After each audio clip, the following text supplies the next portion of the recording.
최상목 대행이 이제 평상시 하고 다녔던 말이 본인은 정치적 고려보다는 경제를 먼저 생각하겠다고 얘기했거든요. 네. 근데 지금 하는 거 봐서는 경제도 생각을 안 하고 있을 뿐만 아니라 네. 헌법은 아예 눈에 담아두지도 않고 있다. 그래서 결과적으로 국가적 혼란이 오히려 가중되고 있다. 지금 저는 당내에선 조금 목소리가 올라오고 있어요. 최상목 대행을 요즘 많이 탄핵해야 올라오고 한다라는 있죠. 목소리가 많이 더 올라오고 커지고 있다. 예를 들어 상설특검법에 따른 의무도 안 하고 있어요. 네, 아직도 임명 안 하고 예, 있죠. 아직도 임명 안 하고 있고 그러면서 그렇게 이제 해야 될 일은 안 하면서 경찰에 대한 대대적 인사, 500명 가량 인사. 네. 그리고 최근에 보면 저희 보건복지위원회가 관리하는 여러 공공단체들 인사도 빨리 지금 막 진행되고 있거든요. 네. 그러니까 뭐 안 할 거 해야 될 건 안 하면서 곧 정권이 교체될 수 있기 때문에 안 해야 될 것들은 엄청 속도를 내면서 하고 있고 인사 알박기 같은 것도 예, 하는 것 같고. 경제는 엉망이고 네. 외교적으로도 혼란과 불안이 가중되고 있어요. 예. 그러면 가능성이 높아지고 있다 이렇게 봐도 되는 거예요. 그런 것 같습니다. 아, 그럼 하나 더 그 이 왜 탄핵을 민주당이 이제 와서 망설이느냐가 좀 궁금한 게 심우정 그 총장도 사실은 굉장히 심각한 사람이죠. 굉장히 심각한 옛날 같았으면 사람이죠. 그 탄핵이 이제 인용이 되든 기각이 되든 일단 직무정지를 한다는 의미에서라도 바로 탄핵을 민주당이 했을 것 같은데 지금 상당히 어마어마한 그러니까 일을 벌였는데도 안 하고 있잖아요. 제가 이제 말씀드렸던 이유나 아까 말씀하셨던 이유 말고도 지금 윤석열 탄핵이 임박했다라고 저희들이 또 보는 거예요. 네. 그러니까 이 상황에서 이제 또 탄핵을 해가지고 현재 이제 막 어떻게 보면 판단할 거리를 계속 주는 것보다는 큰 건 좀 정리하고 나서 좀 하자. 시간이나 상황적으로 이런 기류가 좀 있는 거죠. 예. 근데 대통령 탄핵 결과가 나오면 그 나오면 뒤에 그다음에 이제 필요한 순차적으로 조치들을 하자. 필요한 조치들을 좀 하자. 아. 집중을 일단은 대통령 탄핵에 좀 집중을 좀 하자. 이런 판단도 있는 겁니다. 예. 설령 우리 의원님 표현대로 위헌이 걸어다니고 숨을 쉬더라도 일단은 조금 참아준다. 더 큰 위헌이 지금 도사리고 있잖아요. 알겠습니다. 심우정 선생님도 위헌인인가요? 그러면? 심우정도 이제 살아 숨쉬는 위원이죠. 위원이다. 왜냐하면은 법 앞에 평등한데 5천만 명 중에 한 명만을 위해서 70년 사법 체계를 다 흔들었어요. 그리고 내부에서도 엄청난 지금 반발이 쏟아지고 있는데 네. 뭐 제대로 된 해명도 못 하고 있죠. 하나만 더 할게요. 그 최상목 대행이 명태균 특검법을 거부하면서 위헌성이 상당하다 이렇게 이야기를 했잖아요. 네. 근데 이제 여태까지 나왔던 거부권 행사 때랑 좀 다르게 구체적인 그 이유들을 법무부가 보도자료를 내가면서까지 서포트를 막 했잖아요. 매번 그랬어요. 법무부 보도자료. 그런가요? 매번 명확성의 냈어요. 원칙이 어긋난다. 비례의 원칙에도 어긋난다. 과잉 수사를 한다는 얘기겠죠.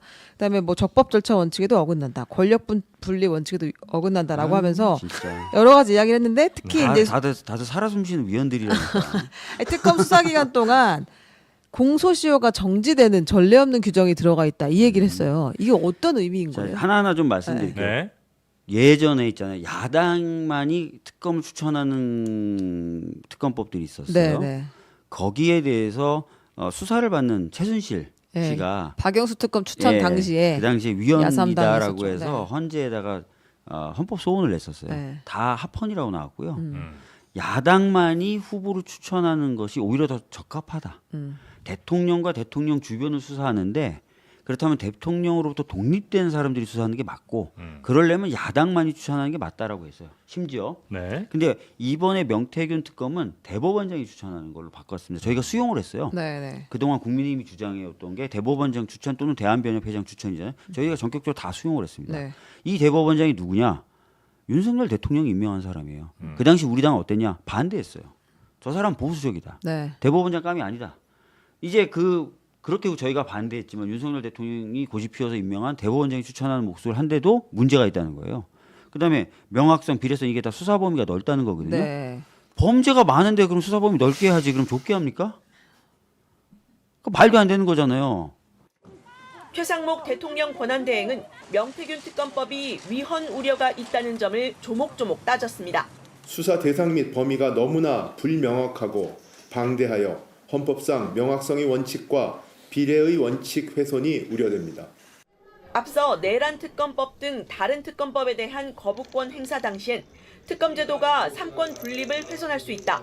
여야 합의에 힘써달라는 등의 원론적인 이유를 들었던 것과는 차이가 있는 겁니다. 특검 제도는 헌법상 삼권 분립 원칙의 예외적인 제도인 만큼 더욱 엄격한 잣대가 필요하다고 정부의 간곡한 요청을 이해해 주시고 국회에서 대승적 논의를 해 주시길. 특히 최대행은 공소시효 조항은 전례가 없다고 했는데 기존의 어떠한 특검법 안에도 전례가 없는 특검 수사기간 동안 공소시효가 정지되는 규정과 헌법상 적법 절차주의를 위배할 우려가 있습니다. 앞서 거부권을 행사했던 김건희 여사 특검법에도 같은 조항이 있었지만 당시에는 문제 삼지 않았습니다. 윤석열 대통령 석방 이후 최대행의 입장이 확실히 강경해졌다는 분석이 나옵니다. 최대행은 검찰 수사 중이니 특검이 필요 없다는 취지인데 헌재 결정 이후 복귀한 이창수 서울중앙지검장이 김건희 여사를 제대로 수사할 수 있겠느냐는 지적도 나왔습니다. 과거 도이치모터스 주가 조작 수사 당시 김 여사를 제3의 장소에서 비공개 조사하는 등 특혜 의혹을 일으켰던 점을 들었습니다. 이창수 지검장이 과거처럼 부실 수사의 책임 회피를 반복하지 않겠습니까? 증거인멸에 열을 올리지 않겠습니까? 이래서 특검이 필요한 것입니다. JTBC 유정화입니다.